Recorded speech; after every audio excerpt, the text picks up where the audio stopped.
Tiga awak kapal diduga meninggal dunia akibat keracunan gas di dalam Paleka Tongkang. Mereka merupakan warga Pulau Bromo, Kelurahan Mantuil, Kota Banjarmasin. Ketiganya disinyalir terjebak di dalam manhole atau Paleka Tongkang TK EVE 101-2019 seusai terperosok.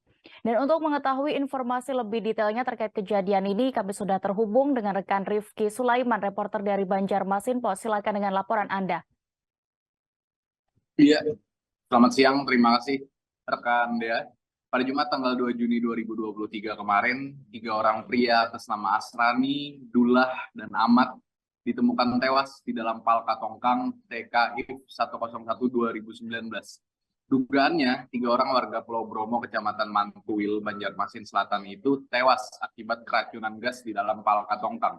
Tiga-tiganya memiliki hubungan keluarga dan berprofesi sebagai tukang bersih-bersih sisa batu bara di dalam Palka Tongkang atau istilahnya cleaning. Namun ketiga orang itu bukanlah ABK Tongkang maupun takbut yang menarik tongkang tersebut.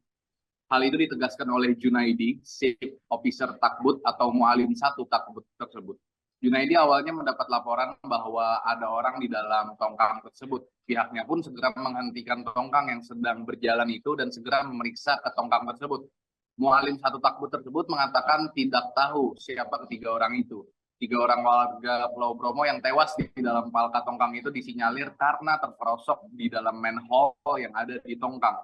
Dikatakan oleh Kapolres Barito Kuala AKBP Dias Sasongko melalui Kasih-Humas AKP Abdul Malik, diketahui bahwa satu orang tidak sengaja jatuh ke dalam tongkang melalui lubang manhole. Kemudian ada dua orang temannya berniat menolong dan juga jatuh sehingga berjumlah tiga orang yang terjatuh di dalam tongkang tersebut.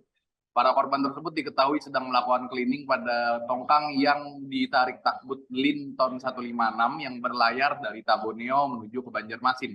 Indikasi awalnya kata Kasih-Humas Polres Batola tidak menutup kemungkinan bahwa tutup manhole pada tongkang itu dibuka oleh salah satu dari korban. Kemudian korban terjatuh ke dalam lubang manhole tersebut. Hal itu diketahui pada posisi lubang manhole terdapat penutupnya dan juga baut-baut yang berserakan. Dugaannya dibuka oleh para korban. Butuh waktu sekitar 1,5 jam untuk melakukan tahap evakuasi ketiga korban tersebut oleh pihak Basarnas. Sementara itu, sepupu dari ketiga korban bernama Rustam mengatakan ada 4 orang yang saat itu pergi ke tongkang. 3 orang naik ke atas dan 1 orang berjaga di klotok. Menurut penuturan Rustam, salah seorang korban lebih dahulu masuk ke dalam manhole tongkang tersebut.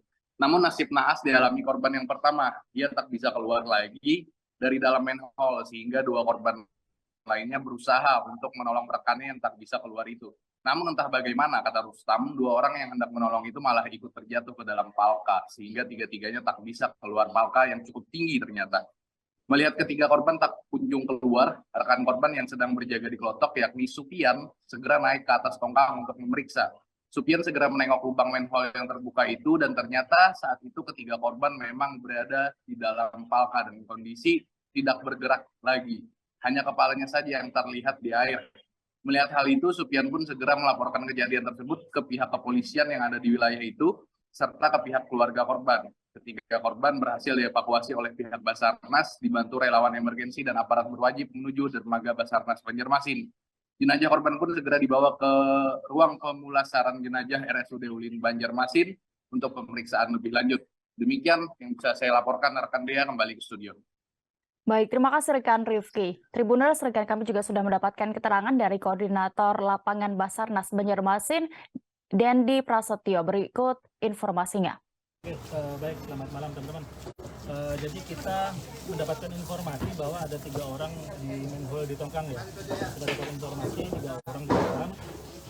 Setelah itu kita berangkat dari dermaga di sini. Setelah itu tiba di lokasi dari tongkang kita jam 6 lewat 5. Jam 6 sore lewat 5. Setelah itu saya melakukan tindakan awal dulu. Saya cari informasi di tempat. Setelah itu saya lihat untuk posisi manhole. Untuk di dalam terlihat hanya 1 korban. Namun informasi didapatkan 3 korban. Cuman yang saya lihat secara langsung dari atas manhole adalah 1 korban. Setelah itu kita persiapkan semuanya.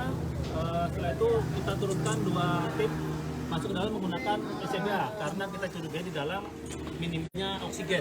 Ya, jadi setelah itu kita turunkan ke bawah 2 orang satu orang untuk langsung mengevakuasi korban pertama. Korban pertama itu dapat kita keluarkan pukul 19.15. Ya. Setelah itu rekan kita di dalam mencari korban lagi. Jadi untuk 2 korban yang sisanya itu posisinya dia tenggelam. Memang untuk di dalam kondisi air ada sedada. Terima kasih sudah nonton. Jangan lupa like, subscribe, dan share ya.